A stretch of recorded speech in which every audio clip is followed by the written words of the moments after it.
And we're live. Good evening, everyone. Welcome to Bigfoot Odyssey. This is the late show, and we're coming to you live from. Hey, I'm from my house. Mark from his house. Brad's from his house, and Donnie's from his house. And we're going to talk a little bit about what we went through this past week, and it wasn't nothing. So first, Mark, how you doing, man? I'm hanging in there. Just it's the official first day of being back, right? So I'm so tired. Oh man, I'm so wiped out. Yeah, you know what I noticed was my hips from the hilly terrain. A couple days in hilly terrain, I'm like, man, I'm feeling my hips. And that's the thing is when you're watching, what you're going to see is these trees. You're going to see us standing on a grade, essentially. Yeah. And yeah, I mean, we're standing on a grade. What a beautiful part of the state. What a beautiful piece of land. What a beautiful area. What an active area. I have nothing but incredible things to say about the entire trip, man. You know? Yeah, no, we had really, really good. I think it's hard to explain exactly what's going on while you're there. But while we were there, we had a lot going on. And the thermal didn't show up. Mark, tell them what happened. Yeah, so we had weather is what happened. And everything seemed to be fine up into the weather. And then the device went on the fritz after about 4.5 hours of 100% humidity. The rain was over, but just pulling it out, the condensation, it got in it is what we think, and it killed it. Now, here's the weird part. I shot for 2 days with it. There was a whole story in thermal. The first night I must have shot 75 clips. And I think while Kerry was asleep in the truck, I had individuals around the camp, and I was thinking that I caught this one peeking around a tree, and it was really clear. And so then I get home, and the device never recorded a single clip. No. Not a single clip. Now, we shot. It recorded. It did record. What happened is I think it got wet. Yeah, I don't know. All I know is there's nothing on the memory card. There isn't even a utility file, which is typically what you find the. Right. You open that up, and then you got everything in that. Yeah, everything was handled correctly. The device appeared to be working properly the first day. Everything seemed to be going fine. So we're shipping. We're probably going to be shipping it. I'm going to test it again this weekend. Any kind of a fritz or anything electronic, and it's going to go back to manufacturer. But look. Fortunately enough for us, that's not the only camera we had going. Yeah, no, we filmed everywhere. Look, we got everything. And look, you guys are going to get some segments of some pretty crazy stuff because when it started, it was everything was fine for me until I felt like there was something around us, and that was what got me. Oh yeah. It's like a switch. When it starts, it's almost immediate. Like somebody flips a switch, and then it's just everything's good, and then all of a sudden, everything is not good. And during that time, what you guys are going to get to see is Mark reacting to something getting thrown at us. Yeah, that for sure. And he and I, the interaction in between that. But there's several things. There's some things you can get to see, but the thermal didn't come out. This is my evaluation, right? They appeared to on the first night, and see, let's give you the laydown, right? Here it is, right? So this is an area where they're obviously not used to humans yet and human encroachment, right? This is a new deal, right, Donnie? And I would say absolutely. It's only been since you've been going in there. Now all this stuff's happened. So what's going on is I think the first night, based on the audio observations that I made, they did a soft probe of us. They were kind of coming in, seeing what was going on, but they hung back far enough where I couldn't catch anything. And it's so thick there, 30 feet in, and it's probably even less than that. Well, it's not that we didn't catch anything. That's not it. Yeah, Oh, don't no. mislead. It's not. No. We caught some stuff. Well, that's the thing. I'm We talking definitely about. did. I'm talking about because I had the thermal. Now during that entire first night, there were individuals all on all sides of us at one point or another cracking branches as they stepped, and it was unnerving. When you came out after you napped for a little while and we sat there by the fire and you could hear crack pop, crack pop over here, and then it was by my truck, crack pop. Look, man, look. Hey, it was look. like, dude, you know, like when we went live, all I could do was try to find the funny. That's all I could do. Yeah, man. I was so far beyond anything real that everything that came out was I was trying to be jocular is what I was trying to do because Jocular. of how I felt. Oh, absolutely. 100%. There was a lot because of I was so unnerved because of where we were. We didn't know. I didn't know we were going to be that deep. Are you kidding me? Yeah, no. Had no clue. Mark had no clue. We're thinking we're going to be at Donnie's house. We're going to be behind the house where we can see the house and all that, and we can see the sinkhole and all that good stuff. But no, it was 18 miles away, off in the middle of nowhere, and that was really a huge deal for us. Yeah. Surprise. Absolutely.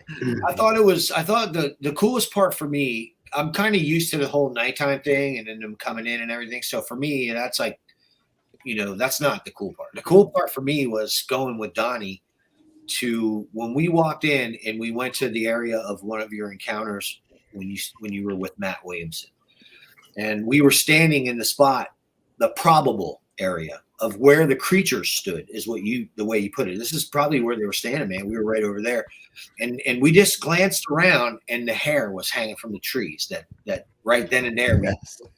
We were pulling hair samples right where hair samples. You know what I mean? So that whole thing for me was like, this is corroboration because I'm pulling the exact same types of hair samples that we pull all over Central Florida from this Central Florida area that's out in the middle of nowhere. I'd say that was the biggest thing we got. It was incredible. Was the hair because, you know, Donnie's taking us through this place, right? And we're on the other side of the creek and you can hear the water flowing and we're up and we're just going through and all of a sudden here's this wad of hair right in front of my face. That's a lot of hair. Yeah. Oh, look. And I told Mark, I grabbed it and I pulled it off and I was like, look, Mark, what is this? That is a lot of hair. Yeah. This is like 5 different samples combined. Yeah. From the same exact It's area. like cleaning out your shower drain here. Yeah, and then one sure. sample taken from Donnie's encounter spot, another spot where he encountered them. So, and it's interesting because literally, Donnie, where we were standing, was actually where the creatures were on at least two of your encounters. No, we got a lot. We got a lot of hair. So to pull hair from the spot and to see what was going on there in those juvenile oak trees where there was that much hair, it was just like obvious. You know, that in the spots where we do find that Scratch and post. Donnie, when we find that much, man, there's high activity in those spots. And it's like that little it's nuts. That little wall like fence little thing that I was I think I showed you the picture of it that they had built out of the sticks, which I didn't see them build it, but I assume it was them. Right. There was that. There's briars, some vines that come down and kind of grew into it. I don't think they were had hair in it. It had hair all in it. That was 30 feet behind where I had the tractor parked. That's 30 feet behind me, and the scream came from between that little fence thing and where I was at. So technically, that would be a third encounter and a third hair sample to corroborate. But look. Hey, oh yeah. What was interesting? You know? What was interesting is that we only got the hair samples from the live oaks. That's right, and the live oaks. Anything else, we didn't get anything. But it wasn't those live oaks. There were hair. There was hair everywhere. Yeah, but it wasn't just the live oaks. It was the live oaks that overhung the trail. Yeah. Well, because I stepped off the trail to confirm, and there were no hair samples on the outsides of those oaks. It was only the inward facing trail branches that had that, as if the individuals walk that trail, and it's snagging off of their shoulders and their head and their forearms. Yes. And you could look around, and here, this is the interesting part. There were very few baby acorns, and there were very few. What we typically find is There were none. They'll reach up. This is the evidence by the hundreds of baby oak trees that have the acorns on them. And the following morning, we go in, and there's 20 or 30 oak trees that we know had these acorns on them, and they twist them, and the acorn cap is still attached to the branch, but there's no nut. Well, there were no baby acorns. We're not going to see baby acorns until like October. That's right, but it was all up. Everything was above the trail. Anything that we got was above the trail, and it was incredible. It's hair. There's no doubt it's hair, y'all. Absolutely no doubt. It was nuts, man. It was nuts. And when they get in there and they start reaching around and trying to eat those little nut, man, it's snagged everywhere in those branches. You know, it was incredible to see that, because literally, if you had the right light at certain angles, you could see the hair caught in the trees in the sunlight, and just walk up to the tree. It's like if you caught the angle right, you could see there was hair in it before you ever even approached it. And some of it was much of it in there. Some of it was pretty high, like 7 foot or a little over. Man. Yeah, there was a couple pieces. It was all over. It was all over 7 feet. All of it. Man, there was some above our head. That when I first saw it, and I saw the knot, and I said, "Mark, what is this?" And I pulled it down. It was just my eyes a got like wad that of big. hair. Mark was just he was dumbfounded because Donnie, you kept going, but we were on that trail. And it's the same trail they had been down probably 1,000 times, but at 7 feet, there's this hair that is that's grabbed on to, this oak tree, essentially. Yeah, and that's what we got. Their bark is real, grabby. If that's so. Yeah, it's got that craggle. It's got we got hair. Firm craggle. It was hair all along the trail, and the only place you got it was from this live oak. That's the only place. Trip, man. Yeah, I didn't even notice until you and Carrie had pointed it out. I've seen the hair before. It's all over any of the deer trails. You'll find it on there, or the game trails. I don't know if they're deer trail, but what you guys had noticed right away is that one oak, it had the little small canopy on it. The side that was overhanging the trail had the hair. The other side was clean, and I never noticed that. Yeah, it's a trip, man. Hey, and just look. Hey, let me say this. Forgive us. We are still very tired from this 3-day trip. They went all night. There was so much. Mark just got home about 4 hours ago. I got home about 8 hours ago, and we're still very, very tired. So we're doing this from memory only. Yeah, so just keep that in mind. You guys came up with hardly no sleep, and then that place that I took you to that we walked, just from where we parked to where we cut into the pines, is 730 yards. Oh no! Look, where I filmed the entire thing, Donnie. And it was almost 2 miles from where we started till the end. And then back to not even halfway back was 2 miles. So you got to figure 4 miles, 4 miles on that second day. And look, I had a liter of water. It was gone before we got to the halfway point. I thought it was longer than that, man. That felt like 6 miles. I was like, I had a liter of water, and before we got done filming halfway through, it was gone. It was even warm. Yeah, it was. So, it was. I caught while on that hike. I caught 4 different circumstances where when we stopped, and you notice I hung back a ways. Yeah, I was trying to see if anybody was following us. A couple times I'd catch up with you guys, and then I'd duck down and let you keep walking and see if anybody was following you. I was trying to, but y'all lost me. And I heard stick breaks 4 times. Yeah, I heard it when we were on that horseshoe trail. When we walked down to the curve on the way out, I'd heard it off in that the side where my ladder stands at. Where I stopped us. Yeah. Just right after that is where I stopped us. Yeah, and I said, they're right behind me. I know because I hear them. They are right behind me. And I you can can hear feel, them moving you can with feel us. that the eyes on you, that pressure. Absolutely. I don't Oh, like that at all. no, it was insane because when I stopped us, that's when I was telling y'all, hey, they're following us. They're going along with us. I have to And- review the footage because I shot considerable amounts during those moments in the appropriate areas. So we'll see. Yeah. Well, I Always didn't be film filming. where I was. I didn't film where I was looking at you guys because you were there. You guys were looking at where it was from, and it was 80 yards behind me. And I could hear them.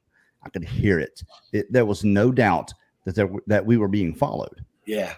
And I when didn't that look came back up, there.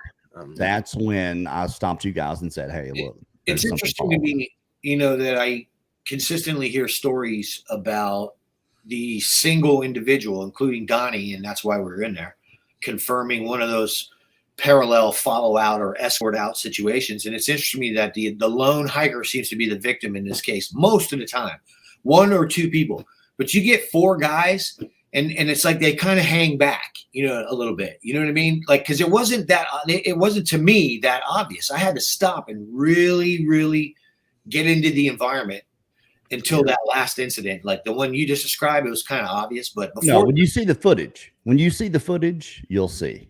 You'll really understand that we're being followed without a doubt. Yeah, when you seen the movement behind you, Carrie, and you said they're right behind me, I didn't look. I mean, and they bother me that bad, and I did not look back there. I didn't want to see them. Oh, it was so epic. Look, you guys stayed out there. The thing that was epic to me, is that we're walking along, and then I turn my back because I can hear them. I can hear them 30 yards to our left. Them, whoever, if it's one, if it's two, three, whoever it is, they're following us. And there's no doubt about it in my mind. I've heard it 1,000 times. yeah, man. It just, to me, in my mind, it was a big cat or whatever it was. Something was following us. And when I stopped and I heard the last two of it, and I told y'all, I said, right behind us, 12 o'clock. Yeah, man. And I turned the camera on, and you guys are going to see that. Yeah, man. They were following us. Yeah, Something was following us.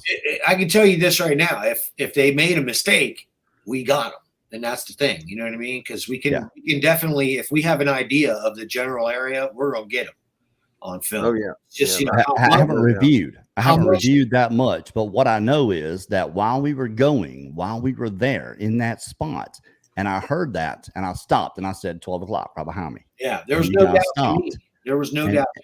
Well, Donnie acknowledged it.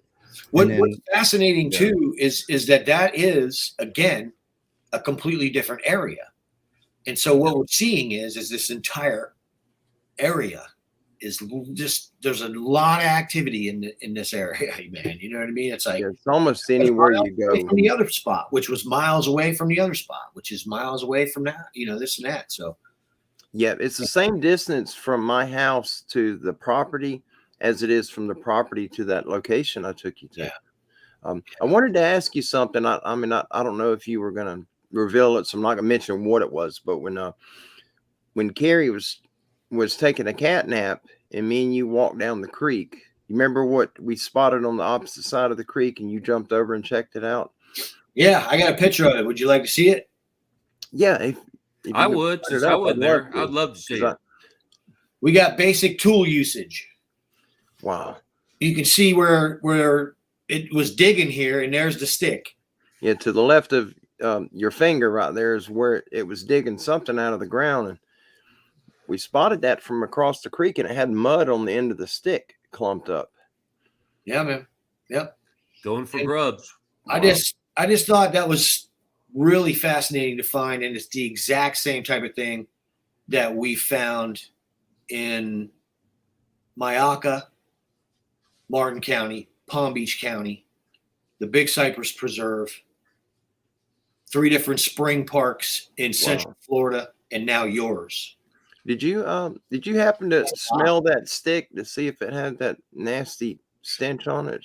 No, when we were there, I got to tell you this though. When I was over there, the stench of urine was twice as strong as it was where we were, which was strong. It's like wherever I went in there I was constantly bombarded Well, I think everyone needs to understand that what we were looking for were inconsistencies. And that's what you all found in that place. And that one little clip doesn't really show what you guys were actually seeing. You will see it in the film. What you'll see is us coming up to it, and then the inconsistency that we're noticing, and then beyond that.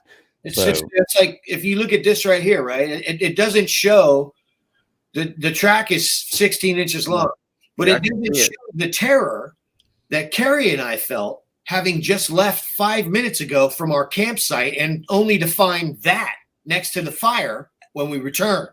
There's no help out there. That was hard to accept. Yeah, man. What was really hard to accept is that that we had dug out a fire pit, put a fire in it, and what was next to it was a full footprint. It wasn't mine. It wasn't Mark's. It was enough to make you stop and say, "What in the hell is that?" We got a lot of good footage of it, and that was a lot. That was a lot for us. I think that made me get in my truck. Actually, did y'all ever hear that that weird language again? Oh, man. Both nights. Yeah, the second night. We heard it. Look. Okay. Let me do this, Mark. Let me tell this story. Okay. Oh, let me tell it. Okay, Brad, you tell it, even though you weren't there. First night. This is killing me. It's 5 o'clock. Look, it's 5 o'clock p.m. We've got no recorder going, nothing. Yes. We're getting camp set up. Okay. And Donnie had taken us in to what he calls Jeff Corner earlier that day at like 8, 9 o'clock in the morning. So we go in and we go to Donnie's, we shoot some, we come back, and we go in there, and I go across. I'm like, I'm gonna go because I had seen some lightered, wasn't it? Yeah, that's it. Yeah, lighter knot. That's what I had seen, was some lighter knot. And I said, okay, I know where this is.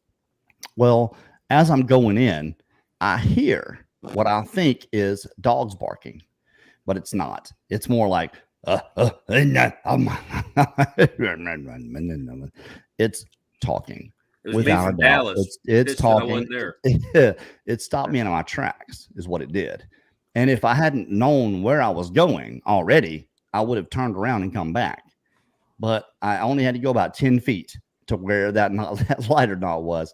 So I grabbed it. I hit like 4 whacks on it. I busted it loose, and I grabbed it, and I started running back. And Mark was like, "Did you hear that? It was 100 yards away." I was like, "No, dude. It was 60 yards. It was only 60 yards from me. It was 100 yards from you.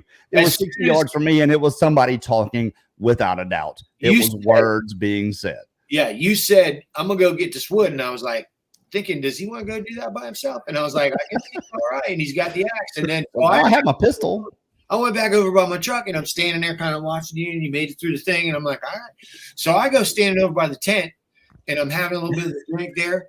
And all of a sudden I hear, I shot, and all this chatter in the bushes. And I'm like, Carrie, and you answer from another direction completely, man. You weren't even over there all the way yet. And I was that right then, I was like, I better get over there.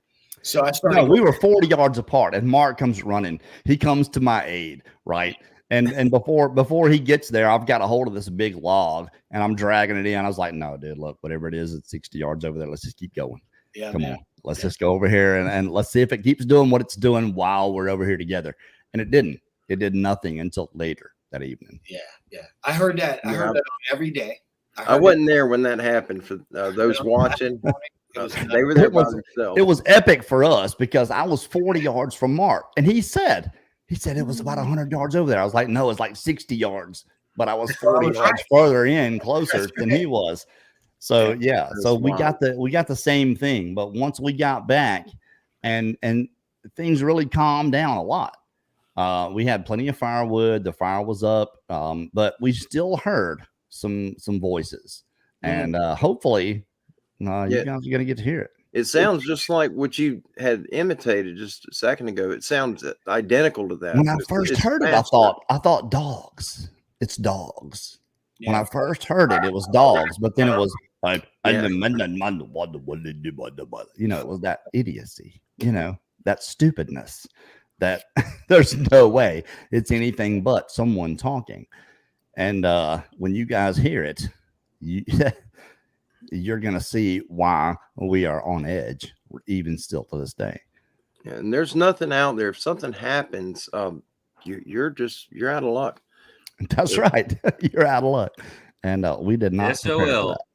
Yeah, it's way back there, and you ain't getting there with a car unless you got. Is that the path, Donnie, that you cleared with the tractor? Where they were at. Yeah. Yeah, from the gate. And what it was, that property hadn't had nobody in there ever. And We were a good 30 yards in from where you stomped on the other side.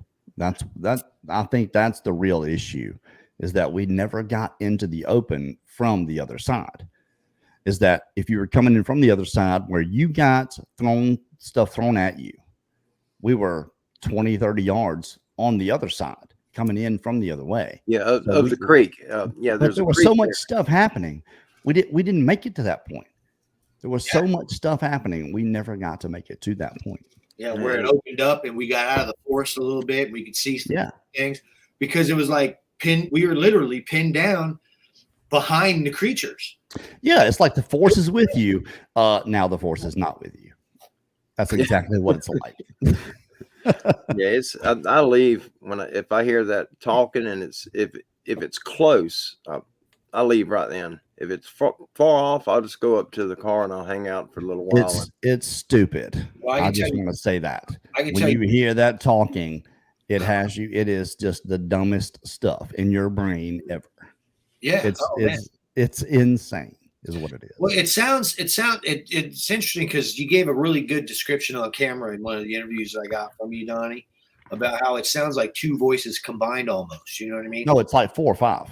Yeah, it's very Definitely. powerful, and it sounds, it doesn't seem like it's coming from a person. It seems like they got two voice boxes. Yeah, that are working in sequence. It's strange. That's the exact thing that we hear when we're in these areas, and we've been listening to it for a long time. So when I heard it the first time, I was like, okay, well, I know now. I'm like, I know now what's going on. It's strange. It's so sick and so confusing that when you're there, it doesn't matter what happens next. Your brain is it's like what in the hell are we experiencing? Even if you were running, you'd be thinking that same thing. Yeah, it's really weird, that Jeff's Corner area. I don't like it. Weird. And Weird. Eventually going to clear it because I think they're hiding in there somewhere, but it's so thick you can't get into it. I'm going to do what I can, but yeah, it's a scary area. And one of the things I wanted to ask you guys when you were here, and I completely forgot about it until now, over at the property where you guys were camping, that talking you hear a lot, and you'll get them weird screaming howl. It kind of starts like a teenage girl screaming, but it ends in a very deep, bassy, almost like a growl. But at the property where we went on the long hike out there, you don't hear that. You hear that hooping noise, but normally it's just growls you hear out there. But I feel better at that property than I do at the property we went to hike. I feel safer there than I do on our property. And it's at Jeff's Corner. You know where we were. I can understand why. We were expecting some really good thermal, but our thermal, something happened to it. Yeah. Don't know what it is. But that being said, Mark and I are recording. We're sitting around the fire. It's 3 a.m.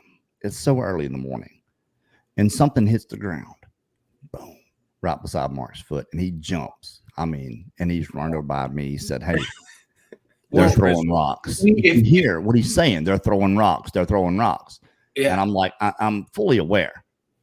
And I look, and we're 30 feet from the nearest pine tree. Yeah, man. Yeah. There's nothing close to us at all. And I heard it hit. I thought it was something that fell in the fire. But when it hit, Mark jumped, and he's like, oh, whoa, something just hit by my foot. and we've got this all on camera. Yeah. And well, if you understand, the deal was this, right? Like, so I had been there by myself with that thermal for hours, and I had been tracking at least 3 individuals on 3 sides of us, man, that were coming in and just taking their time. And it's the steamroller, and every once in a while you get that steamroller cracking the branch down, and so he's still there in the same spot 30 minutes after the last one, and it's like, oh man. And sometimes it was starting to wig me out, man. Like, I hear a really significant one where there wasn't anything before, and I'm standing there and the fire's dying down. Man, I guarantee you I threw 15 logs on that fire in a 5-hour period, man. Because the whole time I had this stuff going on. So when we sat down and it was late, I'd already had enough adrenaline for the night. Oh, yeah. And I was like hoping that, it was like, okay, let's just wind down. You know what I mean? It's going to be okay. And then it was like, boom, right on the, it was a good thud too. And, it rolled, it bounced a little bit. And I was like, before that thing even stopped bouncing, I was 3 feet off the ground, jumped in front of Carrie and was running back towards yeah, look, that's what you guys are going to see. That's what you're going to see on the video. Yeah. But what you don't see is that we're 30 feet from the closest pine tree. Yeah, man. Straight up. It's open sky. Yeah. There's no doubt that what hit was thrown. No doubt. Did you find what it was? It could not have been any other way but thrown. When it hit right beside Mark's foot, and he jumps up, and you see me jump up beside him like, oh, whoa, what's going on? Because I heard it. Yeah, I heard it hit. What was it, Mark? Rock or? It was 2 pine cones. It was a stick about 6.5 to 7 inches long, broke off on both ends, and it had 2 unripened pine cones on it that were still green and heavy. Yeah. And the 30 feet from the closest pine tree. Yeah, man. Yeah, it's open sky down. Right there. It was thrown. It was thrown without a doubt. It was thrown. It would have fell straight to the ground. It was heavy. It was a throwable deal there. You know what I mean? Especially when they're unripe. 3 a.m. It was 3:02 in the morning. Yeah, man, that was the thing. That was 3:02. Mark and I said, "Look, we're going to stay up for a while, and as long as the batteries are good, we'll even get up and take a walk into the area." But we didn't have to because things were being thrown at us right where we were.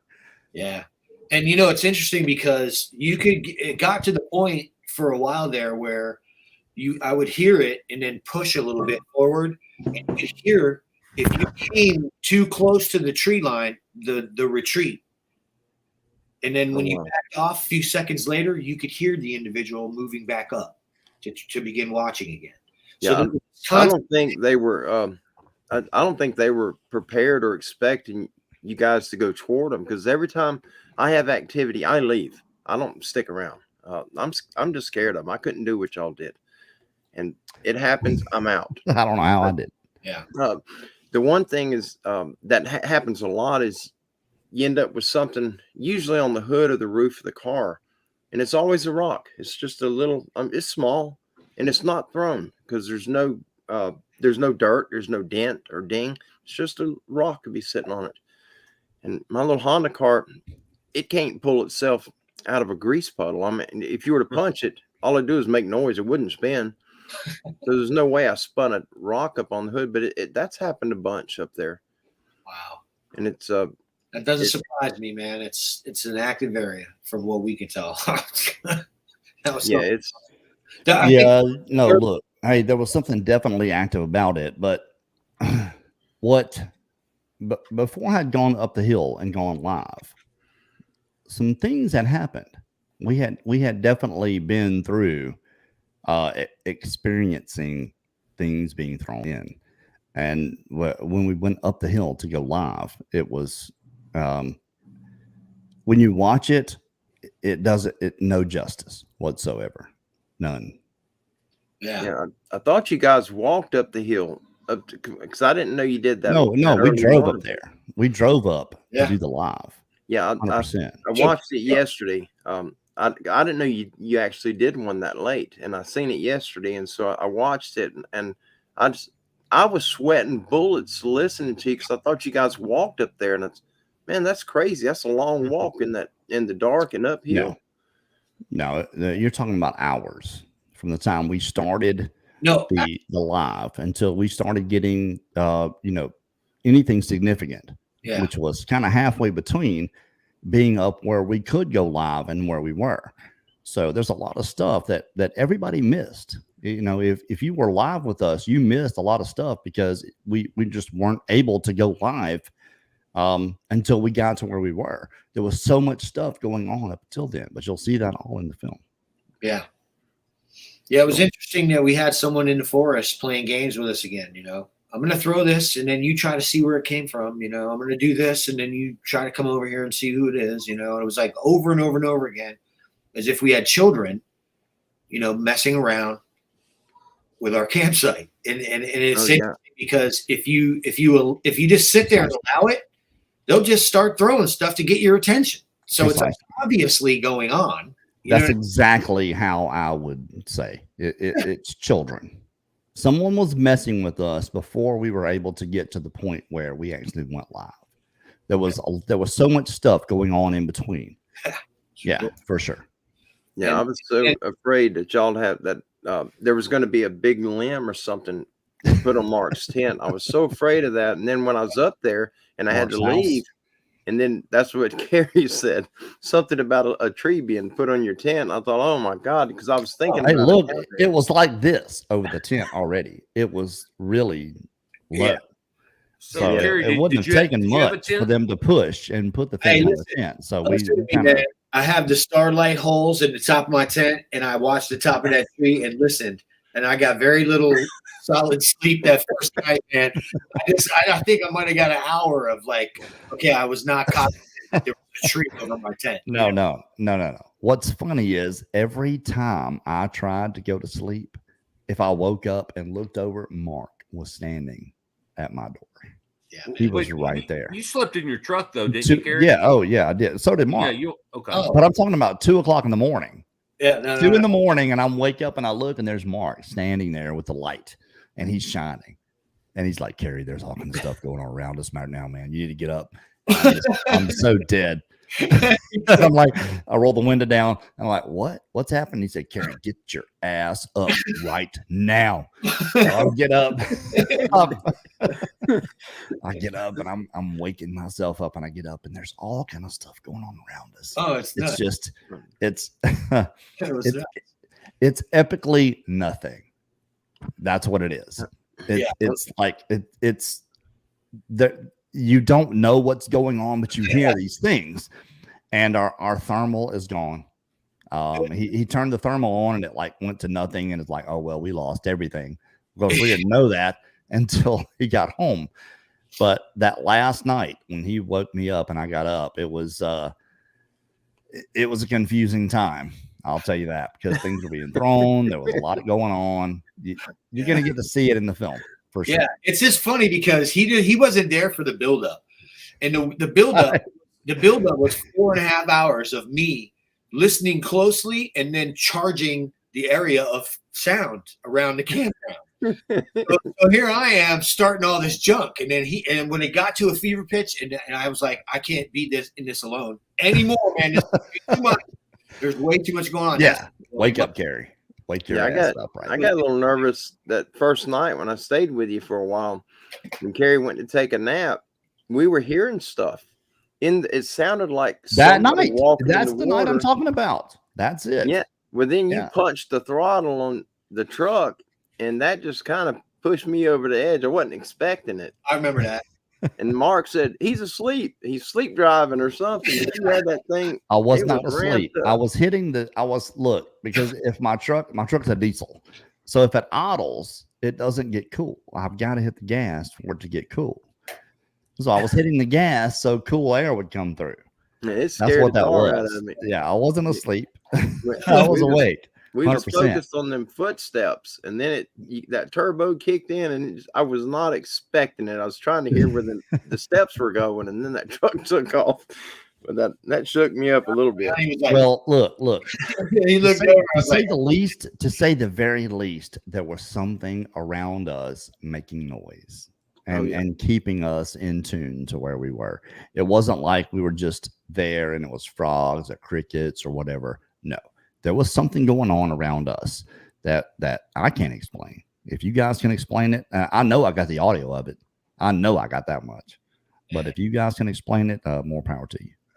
Well, I'll tell you something that if you guys end up coming back later on, hopefully when it's cool, we have spoke to Verizon, and I've been with them for many years. And with us going up there, they're going to come and put I forget the name. It's a booster, but it's a powered booster, and they'll put them out. It's going to be on the 10-acre side. We're going to put the house there. I don't want to be over there close to that Jeff's Corner area, but we're going to set it up. But that booster is supposed to cover for phone signal across that entire property, including the adjoining. It should cover that entire area, so you guys will be able to do it live from where you were at or a different spot. But hopefully that'll be toward the end of the year. We'll have all that in order.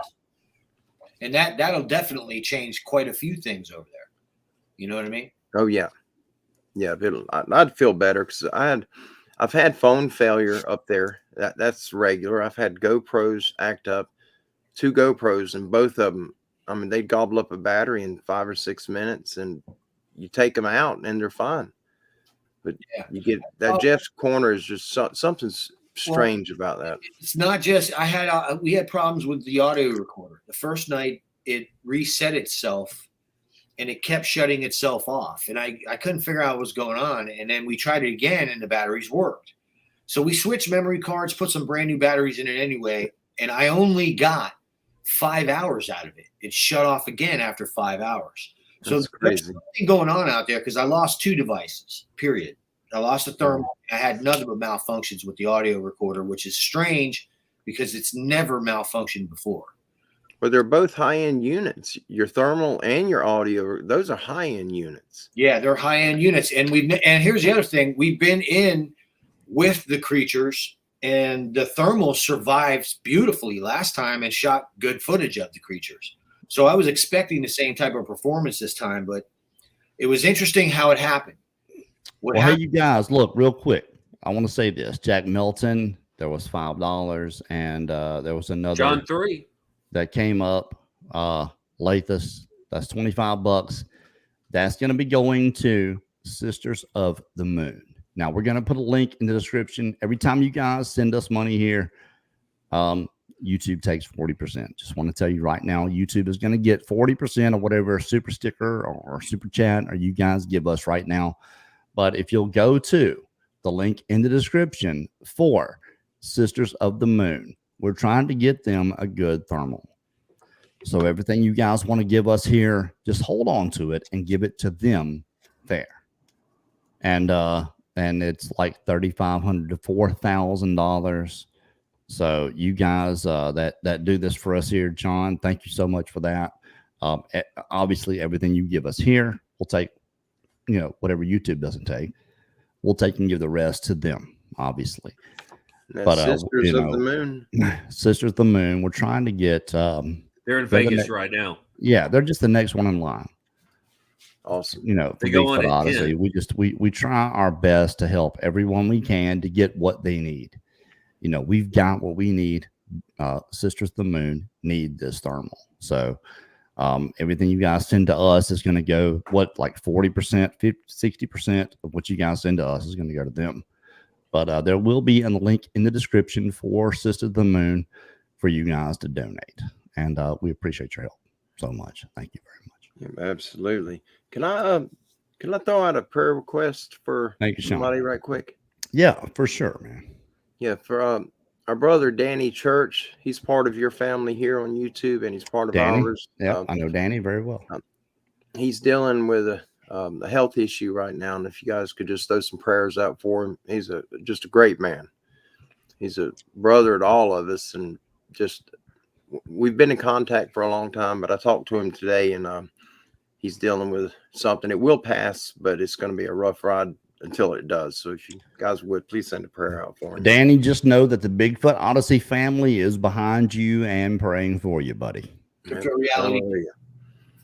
Yep, absolutely. Thank you so much. I was able to, this is really cool. I thought I shot around and I just went in and pulled a couple screen captures off of some of the clips. And here's the base camp.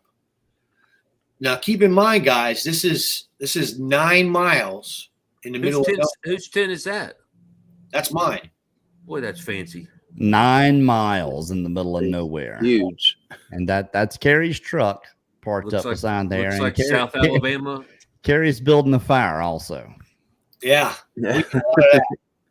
We shot a lot of stuff that was really fun too. Right? Yeah, that was a little Yeah. 2-foot shovel he dug, and he dug a deep fire pit. And that was a little tiny. It's an emergency shovel. If you get stuck, you just throw it in your toolbox. That's what he Hey, dug. look, there I with. went to work. Look, when I got done, Mark had his camper up. And let me tell you guys, this camper, Linda called. She said, "How big is it?" I said, "Go outside and look at the neighbor's house." She said, "Why?" I said, "Because that's how big Mark's tent is." It's a big looking tent. Thank you for giving me something to talk about. That is a big tent. It's a big And compare it to Carrie's truck. I mean, that's a long bed, 4-door, full-size truck, and that he could park it inside that tent. Yeah, it's huge. That's a look, huge tent. It's got a receiving area before you go in. Linda, look, Sign Linda your said name how and Linda wait. asked me how big the tent was. I said, "Go outside and look at Miss Henry's house. That's Mark's tent." And the funniest part was like it was so hot that neither one of us wanted to sleep in that tent, man. It was so hot. And the funny part is I put it all up, we got all this going. And the second day in the afternoon, I was interviewing Donnie by the stream, and we were listening and pulling hair samples, and then all of a sudden here comes the lightning and the thunder and the 30-mile-an-hour winds, and my tent's blowing away, and I had to take it down in like 15 minutes and stuff it in the truck. Yeah. It was like I never left my truck. Look, when it came to any kind of cover whatsoever, I was in my truck the entire time. I got in my I truck. never got in the tent. I looked like I went swimming. It was pouring, man. And then it was It got funny. bad. Donnie and Mark were putting the tent up while I was sleeping in the truck. That's right. And you know what? We hung out, and Donnie hung out, and I shot like some interviews and little extra side stuff for the show and for Odyssey and Crypto Reality. It was really great, man. And I appreciate you hanging out during the storm because it was like, I enjoyed it. That's the most fun I've had in a very long time. it was great. Hey, look, the I really Odyssey, enjoyed it. the Odyssey that we shot with Donnie is epic. It's probably going to be the best one we've ever done. It's really good, man. Absolutely. It's going to be the best Odyssey we have ever done. Period. It's nuts. That's getting Donnie's story, everything that's happened to him, going to the places it's happened, filming around the house, all those things that have happened. It's going to be the best Odyssey we've done. Now, tell me about the sinkhole. Well, the investigation that Mark and I did, it's gonna be pretty good. You're gonna see where things came in at us, where we kind of jumped up and said, "Hey, look, I'm done. I'm not gonna be out here amongst this stuff anymore." That was me anyway. Mark was just kind of playing off me pretty much when I said, "Yeah, I'm done. I'm done with the outdoors stuff." Mark said, "Okay, you're done with it. We're done with it." Then what we have is what we have. Yeah, did you hear? The sinkhole was on private property, and we were thinking before we ever got there that we were going to be on some property where we could see Donnie's house, but that wasn't the case. Donnie sent us out in the middle of nowhere. Yeah, what I actually, and it's cool too, because you know what the coolest part, and this is like another really cool part, man. It was miserable because there's no shower. You're out in the middle of nowhere, but we had this beautiful 72-degree spring, man, and it was crystal clear. So the first morning, I just went down there, tore off all my clothes, and jumped in the spring and washed. I watched it. Yeah. It was so beautiful. And the rest of the day, it was interesting because even after the hike, nature's bidet. Even after the hike, I still felt like it was, because we went and shot more interviews, but it's like invigorating the spring. You know what I mean? It is. It brought me right back, man. I don't know if it's like minerals or what it is, but I felt great after I, got in that spring. Yeah, I never looked at it that way, but yeah, you're absolutely right because we've got in it probably 4 or 5 times, we're still learning that property. Yeah. And we haven't even been up into, I ain't made it to the middle of that Jeff's Corner area. Every time I go over there, stuff starts happening, and I don't like it. I don't like it when I can feel things physically happening with my body, and that it scares me.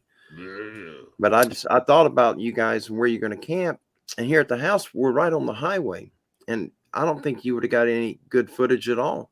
And most that happens here, I mean, they come up and mess with the house, but you just get rocks tossed at you, little chunks of limestone. I think it's limestone. There's more stuff happens up there, and I thought about how quiet it is, and you've got water right there, clean water. And but we'll have it. Hopefully next time it'll be more comfortable. The spring itself, Donnie. When we found the tool usage and we were on our way back, we took the spring on the edge and we were walking.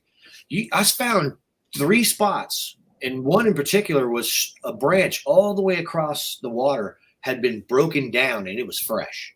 You could see it, and I filmed it actually. Yeah. I heard people in that spring walking multiple times. We did that first night. We heard it. Same area. Foot splashes, bam, bam. I mean, loudly, you know. Yeah, real loud. You know, to find the branches in the actual spring that were blocking someone walking through, busted down. Having heard that the night before, it was kind of it was unnerving, because a couple of times I went down because I had every intention of taking a peek in that pipe you were telling me about. Yeah, but we weren't prepared for for night one. We were ill prepared, because when I walked across the creek and heard the talking that I thought was dogs in the beginning. And you heard it, and you said, "Hey, that wasn't but 100 yards away." It's like, no, it's like 60 yards, but I was 40 yards from Mark, so that's about right. And so, what you guys are gonna hear is that whole exchange there, and me grabbing the wood and hurrying back, and so there's a lot there to be taken from, but you're gonna have to get the context of it. Yeah, absolutely. Yeah, they had. That's what I was thinking. Oh yeah, and one of the things for those that have never actually had a sit down with Kerry, when he was doing the interview with me, he's got something about his voice. It's like a therapist. But I remember very soothing stuff from that first the one I call my bad encounter. I had memories of some other things during that encounter that I'd forgotten about for so many years. And I got up at 2:15 this morning, exhausted. I got up at 1 yesterday morning, and it stirred something up, and I'm just having some rough dreams. But it's just some of the stuff that carries the way he does it. If you sit and talk with him, the memory flooded back, and I was there. And then I really remembered seeing different things. And part of him, one particular part, just it shook me up.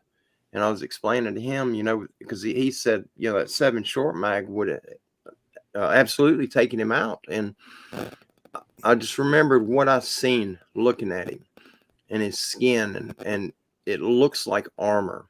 I mean, it just looks like it's impenetrable.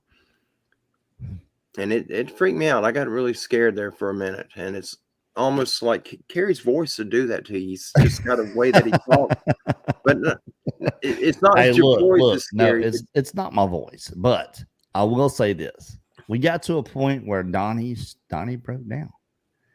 Donnie stopped and felt the full force of everything he was saying. Everything that was happening to him, it happened to him at once. And he broke down. And that's the second time we've done that. That's why it took me back to being there. Hey, look, we did it to Mark Bartlett. Mark Copeland. Yeah, we did it to him. That was so unexpected. Yeah, me and Brad did that to Mark Copeland.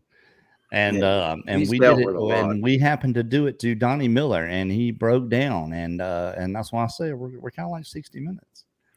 Bigfoot Yeah, 2020. I was comfortable. It just, We're the new 60 minutes of Bigfoot. I'm just saying, because the last two that we've done, they have broke down. I mean, Donnie was in his story and stopped, and you can tell it got hard. the tears start to flow. And look, as a light as I'm making of it right now, it's not that. It's so epically important to the story, but we did. Just very heavy. We got Donnie Miller. We got Donnie Miller to. That's right. Shed tears. Yeah, I almost lost it. It happened. There was about 5 minutes of the main interview that was probably some of the most riveting Sasquatch eyewitness interview I've ever heard. And I've been present for over 100 live. Wow. It was so good. It got so scary good. because I wasn't just the way we had everything set up, the light that we use. Carrie was behind it. It's a ring light. So I could see his outline, but I couldn't really see him. And instead, mentally, I was visualizing being face to face with that thing. And I was seeing that in front of me, and it got to me. And I just about lost it. I want to say this. When you guys see it, if you don't tear up, you're not human. You're just not. Yeah, because it's a frightening. I'm scared to see it. It is that gripping. Yeah. When you get to that point in Donnie's story, when he stops and he can't hold himself together anymore, and you're going to feel it yourself. If you don't, you're not a human being. That's all I got to say. That was the scariest thing I ever been through. And I felt like I was back there again. That's the first time that's happened since that night. I've had a lot of thoughts about it. It never leaves. I mean, if you come up on one of these things, it never leaves. It's always with you. But that's the first time I could smell him when I was going back to it. It was almost like I've never been hypnotized, but from what I see on TV, people going through it, that's sort of the way it seemed to me. I was there. I could smell him.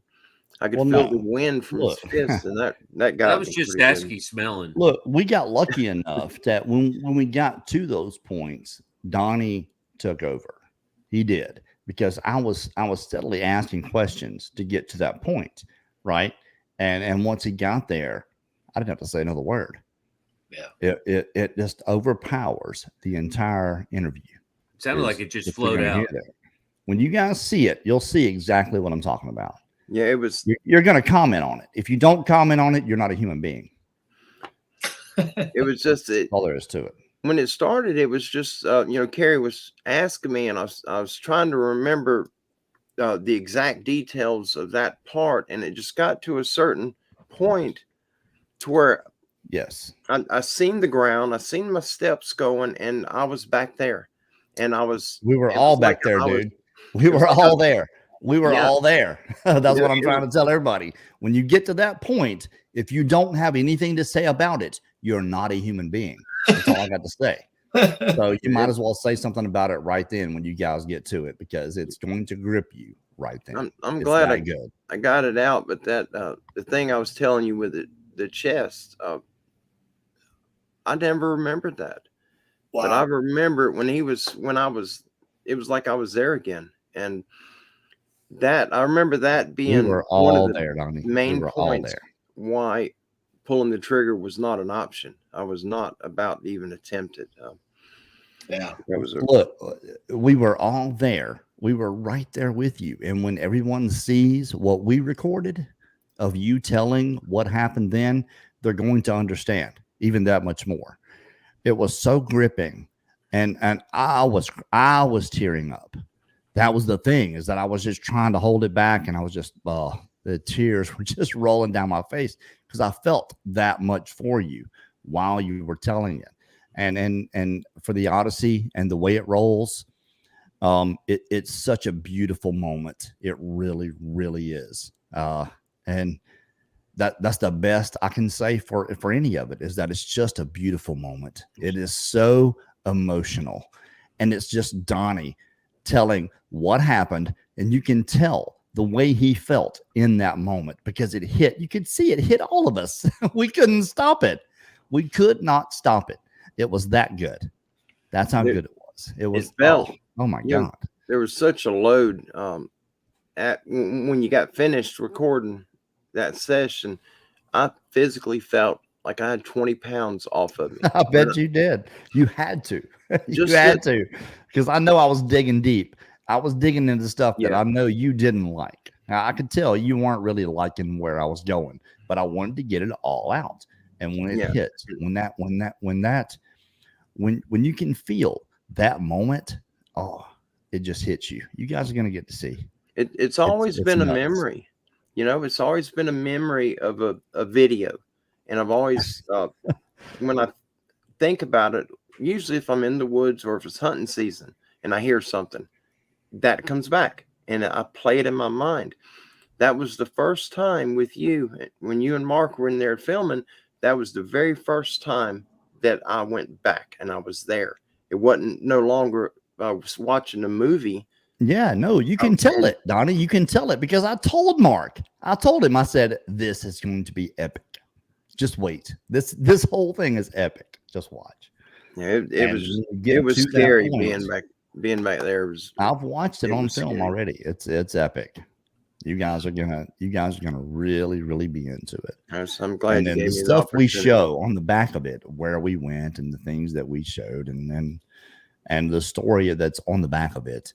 But I remember telling Mark in the moment that this is epic. It's epic. Yeah, this was pretty cool stuff too, man. I really enjoyed the goats, man. You know what I mean? Yeah, my buddy, that's Littlefoot under that little rack right there, the brown and white one.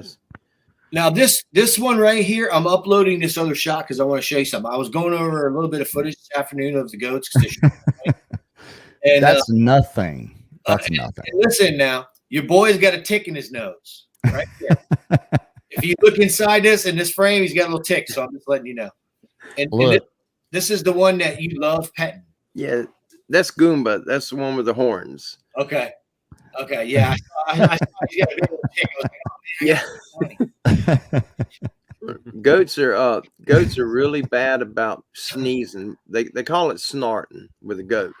They're always blowing their nose, and if they get a nose goblin on their face, when they blow it out, they will wipe it on your leg, and they will wipe it till it's off. But they call it a snort because when they sneeze, it comes out the back too at the same time, and it is so loud. The veterinarians call it snorts. And look, let me say this: Donnie has 80-something goats.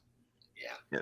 I think 80, 85, 86, 87. It's a bunch of them. Somewhere in there in the 80s. That's how many goats you guys are going to see. And it's funny because if it wasn't for the existence of hominoids, I have a feeling you'd have 180 chickens.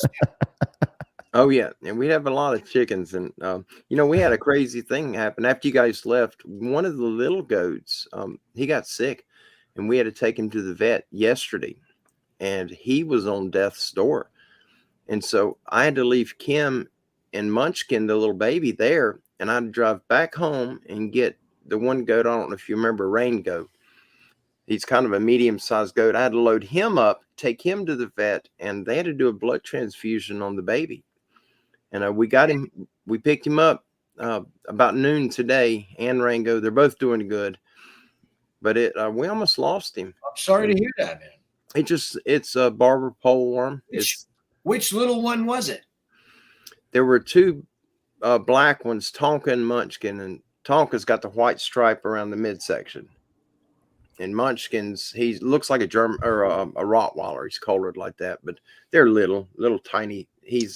Munchkin was 8 points. There was probably 5. I think there were about 5 really, really little ones there when we were there. He's one of the smallest ones. Well, we hope the best for whoever's sick, obviously. And look. Yeah, they're doing great. We're well into our hour, and we really appreciate you guys showing up here with us tonight. The Odyssey and the investigation we did, there's a lot to it. That's all I'll say. A lot is coming you guys' way. Yeah, I can't wait. I'll say that.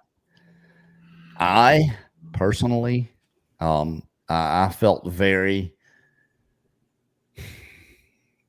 I've got to call it it, there was something comical that I just had to feel like I had to make fun of what was going on around me. And because I wasn't aware, I wasn't ready, I guess, for being that deep in the woods. 9 miles off the road, 9 miles deep into the woods. It was vulnerable. I felt vulnerable. Oh my God. It was not knowing. That's right. It's the not knowing. It's the not knowing. But what we had experienced before then, before we had even tried to go live, was talking. I know. And we knew we were so we were not ourselves. Yeah. No. Well, I mean, when we headed back to camp after the live show, it was like walking back for a death sentence. That's it. I was like, that's right. Okay, well, if this is where this is going to happen after 7 years, because I mean, there's no emergency services, and you know, it's like you can't get out and get away quick. And then it's like, you know, I realized that it was like they were kind of soft probing us, but at the same time, that's so they can do something. Yeah, it's so far out. Yeah, it doesn't have an address. Pardon the pun. Yeah, You This know? really hard thing happened, and then the rest of the night is what happened after that. Yeah. So it was you when you guys watch it, you'll get to see exactly how we felt, exactly what we experienced, and why. You know, I'm glad you guys got to experience what you did, and it's sort of a relief for me. And I think I shared it with you, Carrie, last year when we were talking on the phone one time. I went up there hunting. We don't hunt the property regularly, and this was when we only had the 10. We didn't have the new property. Well, Kim dropped me off, and I told her, pick me up. I'll be at the gate, you know, right before dark. And so I went back there, and I started seeing buck sign. I was on the 10. Well, the more I moved around trying to find a spot to sit, because all I had was my little chair, I ended up way up in that property, kind of where you guys were at. I didn't know where I was. I'd never been on the property ever because it's been private. Well, then I ended up getting that scream behind me, and all I had was a crossbow. I was focusing on a deer in front of me. I could see him in the brush in those thick clumps of oak. He stayed behind it, and I kept watching him. He stayed in front of me for a while. But then finally that scream happened, and it kind of broke me out of this buck fever, and it was getting dark on me, and I got lost. I was trying to get back to the 10 acres. I couldn't find it. And I finally get to the property. Kim ain't even left the house yet. And it got dark on me, and I had to walk way down the dirt road, and she finally came. But I got so scared, and the people I tried to share that with, how much fear I was dealing with. And then you guys come up there, and I know you were together, but it still doesn't. It doesn't. Well, look, look, what we experienced the first night, it scared the absolute shit out of me. It did. And if you listen to the live we did, you'll know that that's exactly what went on. But as the night went on, things became less and less, and we still had experiences, but it's recorded. So it's not so much on the live, but it is going to be on the show. Yeah. And it was a lot. The best thing about this investigation for me was coming out of it with physical samples, right? So you should know that, you know, the hair samples that we have that compare to the other unknown samples that we have that we've been studying for almost 5 years now. Yeah. Hair samples we pulled, they didn't come from 4 miles from Donnie's encounter site. They didn't come from 10 miles from Donnie's encounter site. They came from all 3 of Donnie's encounter sites and the exact encounter sites where he said the creatures were actually standing. We got to go there. We got to look for evidence, and we found those hair samples that nobody can understand where they're coming from or what they're from. We have them again. I'm just glad. recognize that this man comes forward and tells people this stuff that people are questioning. And then like when investigators go, we're finding huge tracks. We're having all this unexplained chatter. But you don't have to take our word for it now because there's a physical sample to accompany the investigation. Well, when you watch the investigation, you'll see exactly where we're coming from. Yeah. You'll get to see all that stuff. But hey, for now, I want to thank everyone for joining us here tonight. 494 people joining us. Donnie, thanks again for everything. That's right, Donnie. Thank you. Absolutely awesome. Brad. You're a good man. Thank you, Mark. And I feel for what you've been through already. Yeah. That's why I came, But even now, I even feel more happy that we decided to come and help you out, because I think corroboration is huge for our position. Yeah, absolutely. But hey, let's just put out there what everyone is going to get next. Now, I think maybe Wednesday encounters or a Wednesday researcher report is going to happen. But either right before then or just after then, you're going to get to see episode 1 of Crypto Odyssey Productions. It's coming, and that's going to be the very first one. Donnie's awesome. All we got from Donnie Miller is going to be part 2. Everything we get from Arkansas coming up is going to be part 3. So all that stuff is coming up. So you guys, we really, really appreciate you supporting us and being a part of this. Thanks again, Mark, Donnie, Brad. As always, you guys are awesome. Hope to see you guys Sunday at 5:00 p.m. Central for Sunday conversation or a Sunday encounter. I don't know what it's going to be just yet, but Daniela will at least be here then. So we hope to see you guys then, and y'all take care. See ya.